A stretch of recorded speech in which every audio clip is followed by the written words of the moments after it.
I'm trying to get her to come into the service. The reason why she's trying to get her to come here, obviously she's not getting her help someplace else. And the reason why is because they're trying to do it by man-made things or man-made ways. Let me tell you something. There's all kinds of books that's supposed to try to tell you how to help somebody that is cutting. Mm-hmm.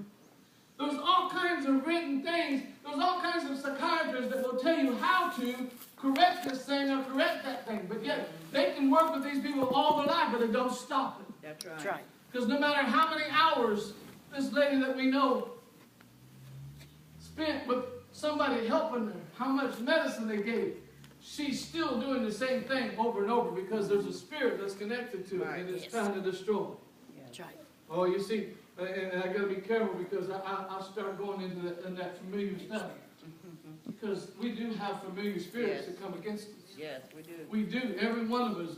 No, I don't care what it is. I don't care whether it's anger or feeling neglected or feeling down or upset or feeling hurt or whatever it is. There's always a spirit that's connected to that. Yes, yes. And you can read the scriptures in the Word of God and you can find it everywhere that there's always a spirit that's connected.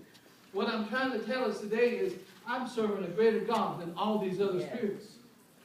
And my God, He tells us that there is nothing that is impossible. He says, Amen. Is there anything too hard for me? And when we start thinking about that, and we start realizing that here's a man that's God, that stands up in his glory and in the power of His name, and He says, let there be light, and all of a sudden there was light. Yeah. Then He talks about the firmament of the end, and He just created the whole thing. Amen?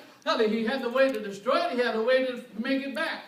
He started talking about making a man, and He made it in His own image, according to what the Word of God teaches. And when He made us in His own image, I want you to understand, I don't believe that nowhere in the world we can ever figure out somewhere down the road. I don't think Adam and Eve looked like some kind of monkey, do you? No. I believe they were in the image of God. That's right. Have I seen God? No, because the Word of God says if anybody sees His face, the Word of God says that we will die. And I believe that because He is too mighty and too powerful for us to see. That's why the cherubims are around Him continually and cover themselves.